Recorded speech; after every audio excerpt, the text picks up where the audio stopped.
Hello, I'm the Nostalgia Critic. I remembered, so you don't have to. Sarah Palin is stupid. There, I got my Sarah Palin joke out of the way. Let's talk about Alaska.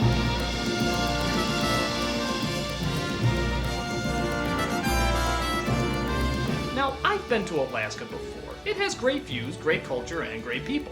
But if you were to judge it by watching this movie, you'd say it had great views, phoned-in culture, and horrible people. This film would be a great promotional tool for the state if they just eradicated everything breathing from it. The story's beyond unrealistic, the characters are cartoons of cartoons. It's just an all-around mess. So let's see what the polar ice caps have farted at us this time. This is Alaska. So as the credits roll, we see a pilot flying his plane across Alaska, and you can probably tell by the music that they're pretty desperate to make any scene sound epic and whimsical, even when nothing's happening yet. Okie doke, partner. This is Quincy Air Service. Clear. Clear, you're clear, clear, clear, you're clear, clear,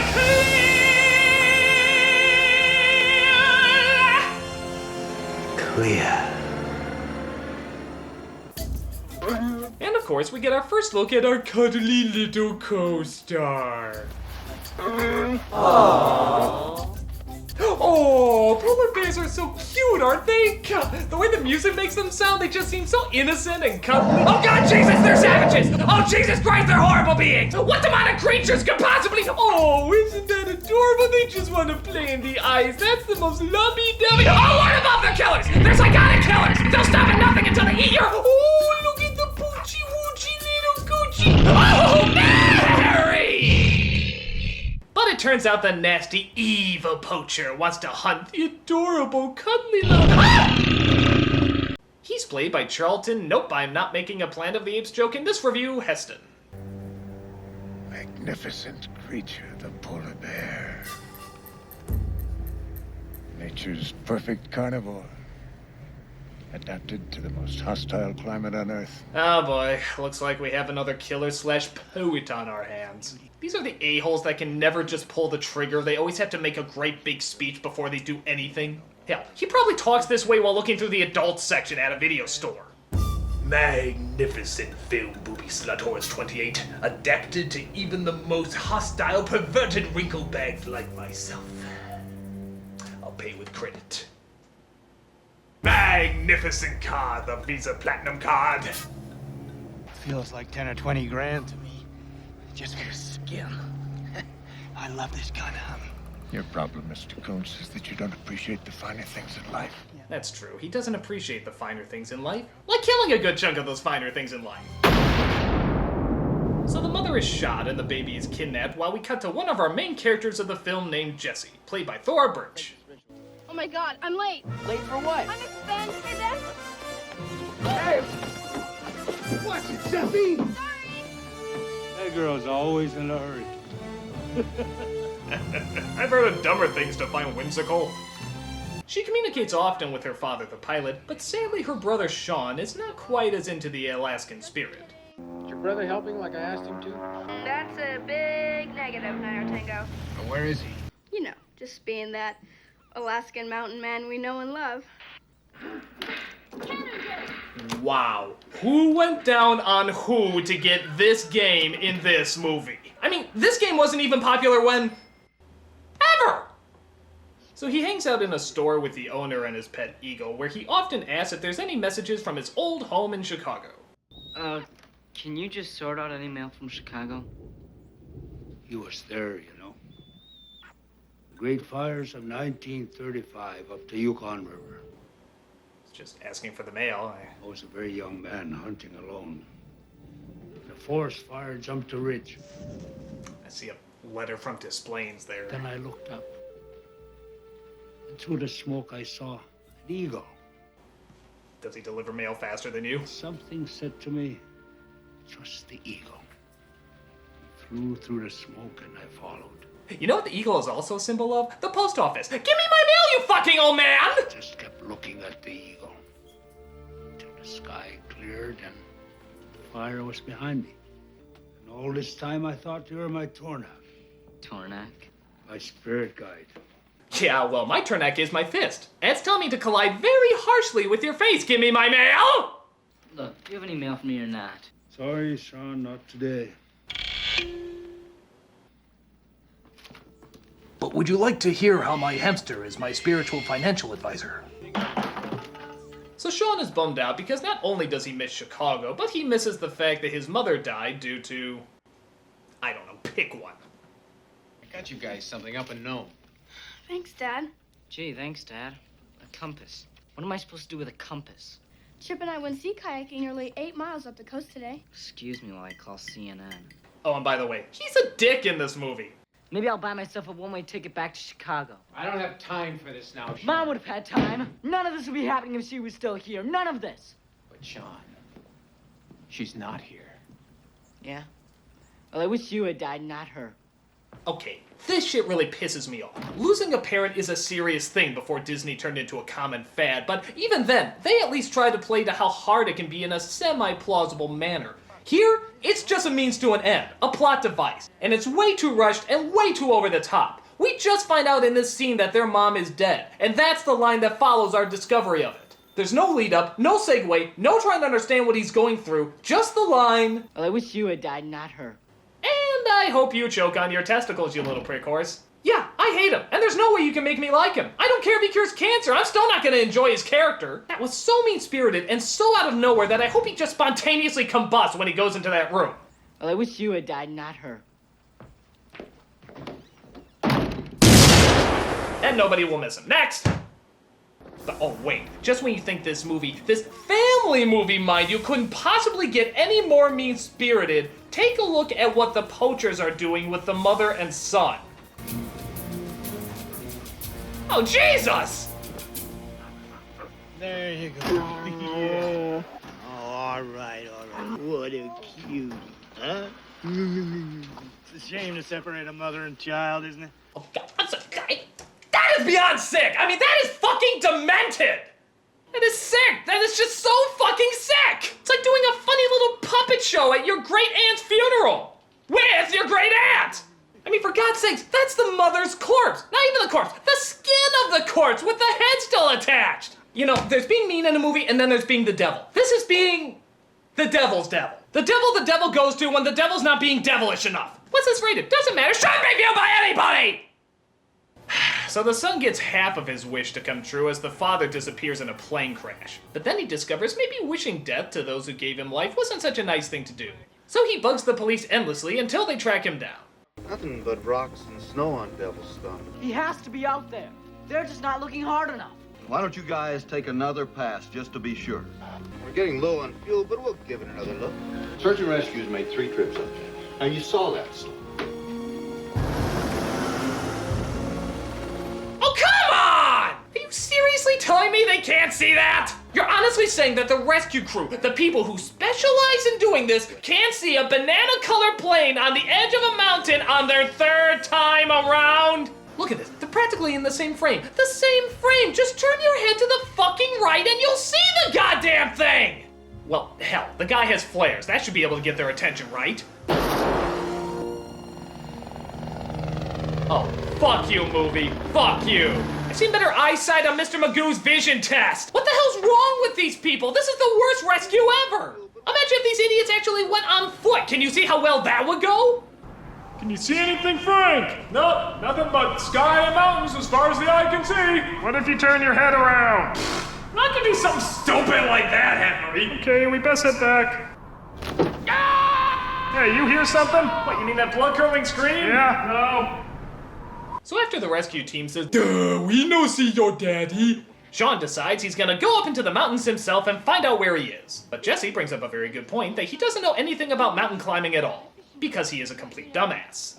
Well, this is stuff which might actually be useful in trying to find Dad, like a map. What are you gonna do, swim to Devil's Thumb? You got a better idea? Of course I do. Oh, you mean like go to an adult, get a climbing team to assist you? Go by your fucking stupid little selves like it's a goddamn camping trip? Oh yeah, this was obviously the logical choice. It wasn't even a big thing. It took them like a minute to come to this life-threatening conclusion that could doom them forever. But hey, on the bright side, maybe we can finally see some interaction between these two. After all, they are brother and sister, and they've barely said a word to each other since the movie started. Or are they just battle big waves? Yeah, don't develop any character-building relationships or anything. Alaska wants to encourage people to go kayaking. You're gonna freeze to death. So what's the big deal? We'll make a fire. Good, I hope you brought the matches. I can't believe you're dumb enough to forget the matches. It's almost as if this was a brain-numbingly stupid idea. But what a coincidence! They just happened to come across the camping ground of the poachers, as well as the trapped baby polar bear. We can't just leave her here. That's her mother hanging back there. So they let her go and keep heading on their way, which makes Big Bad Heston mad. I don't think you understand me. Let me be clear. I'm accustomed to getting what I want. I want that bear. Yes, just like Officer Javert in Les Miserables, Lieutenant Gerard from The Fugitive, or Captain Ahab from Moby Dick. Charlton Heston is obsessed with capturing a cute, cuddly little polar bear. And his character is so deep and so complex that I can talk for hours about why he obsesses over his capture. Because he can say the word bear really cool. Bear. Bear.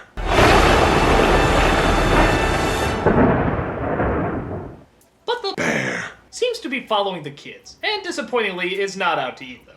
But then Heston comes along, and the bear, for being a little baby, really seems to know how to stand still and be quiet when the villains are around. My, Grandma. What big teeth you got. Your dog?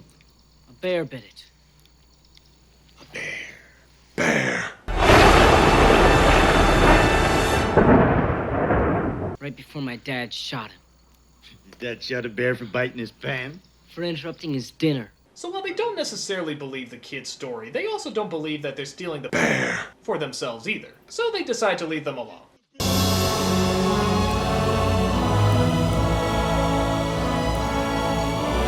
But then when they discover that the bear is following them, they decide it might not be good to let on that they know where they're heading to the authorities. I'm looking for a couple of kids, a boy and girl who may have headed out this way. Have you seen them? They were brought up on MTV and video games. They know nothing of the real world. They can't conceive of the true brutality of nature. So is that a no or what? He didn't even answer his question. Does he have to describe everything he sees with a poetic edge? He'd be great for selling products on TV, wouldn't he? With the color the same of a golden sunrise, Golden Crisp gives you that satisfying taste that only God's good, pure earth can give you.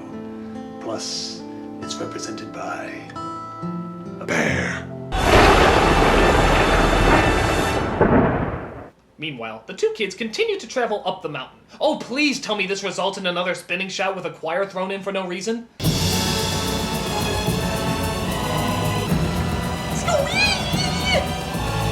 But then Sean falls down the mountain and bumps his head on a rock, resulting in a half-assed dream sequence.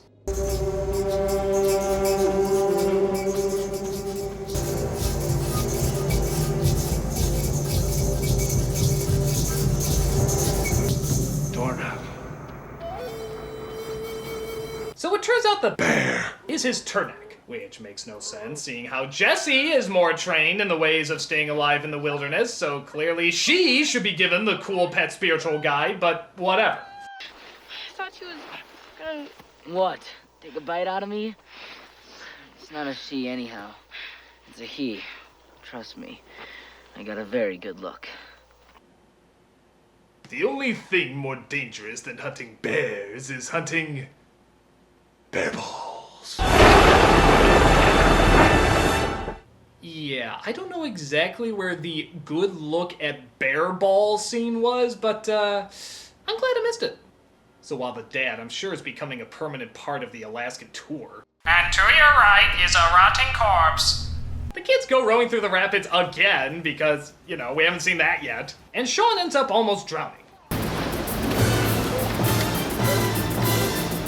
But, amazing coincidence number 2, they come across the store owner and his son. And it turns out the owner is actually cool with them risking their lives like morons. I can't go back. You kids have no appreciation for this country. That's why they need to go. In my father's time, a young man had to hunt a bear with only a spear in his hand, and so take on a bear's power, or die trying. I Yeah, it's the die trying part that causes concern. These two are on a spirit journey. They've gone too far. It'd be wrong for us to stop them now. Wow, that spirit journey stuff really seems to let a lot fly with this guy, doesn't it? Dad, I'm off to put feces in the brownie sundae of the teacher I don't like. Well, I don't know if I had Spirit journey. Oh, okay. Are you finished, Dad? Their spirit journey has come to an end. This is the 90s, old man. We hit home first thing in the morning. Again, don't you just love the realistic father-son talks in this movie? God, you can just feel the connection like they've known each other for years. This is the 90s, old man. I remember the last time I said that to my dad. It really was the last time. But the store owner's grandson decides to help them out anyway because they seem too passionate about their journey. Yeah, if they're so passionate about it, how come they didn't sneak out in the middle of the night while nobody was looking? A white bear over there, staring at you. I'd say he's looking out for you. Some things, Sean, you can only see by opening your heart. By the way, I find it hard to believe that the father isn't woken up by all this. Huh? What? Cubby, she made it. Snooze. I'd say he's looking out for more food. Sean. Trust the bear. So despite the fact that everything points to going one direction, Sean decides he wants to go another. Why? We have to trust the bear. That's right. We need to trust the bear. Trust him to lead right to the bad guys, get shot by a dart, and get carried away so you can't follow him anymore. Your spirit journey is taking a bit of a rocky detour, isn't it? Have a nice hike. Time for a game of disappearing bears. Set it down! The bear starts to wake up and begins fighting them off, which leads to a pretty humorous way in how these guys get beaten.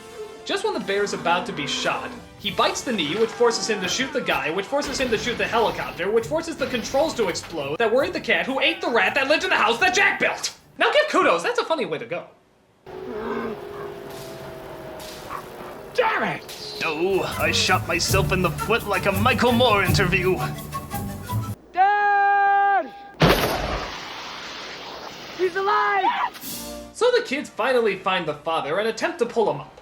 Unfortunately, though, him and Sean are too heavy for Jesse to hold on to. What are they possibly gonna do? I can't!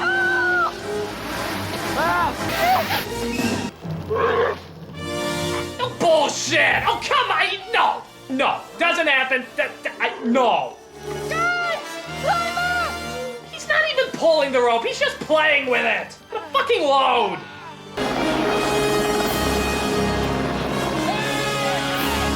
You guys ain't gonna believe this. It's them! Jake and the kids! Sean and Jesse found him! They rescued him! Yeah, okay, I think we all know what the news story is gonna read the next day. Professional rescue team searches 3 times in helicopter and doesn't find giant yellow-colored plane. 2 little kids on foot go once and find him without any aviation help whatsoever. I don't think Alaskan Authority looks very good in this movie. So that's Alaska, and boy, is it a real piece of work. The plot is outlandish, the kids would have been bear chow in seconds, the gun-toting maniac plays the gun-toting maniac, but worst of all, it's the lack of any interesting interaction that really sinks it. Maybe if it was just about a family in Alaska dealing with the loss of their mother while traveling in the mountains, that would have been fine. That actually would have been interesting if it was done right. But they make no attempts to have these people talk to each other like they're family at all. The brother and sister almost never speak, the mean-spirited boy is just way too rotten. The father is forgettably bland, and they never take the time to show how what they're going through is affecting them. It's just set up for standard boring action scenes. Yeah, Alaska looks nice, but it's not worth sitting through this rotten story to see it. All I gotta say is, I want that bear to do this to this movie! Oh, Mary! I'm the Nostalgia Critic. I remember it so you don't have to.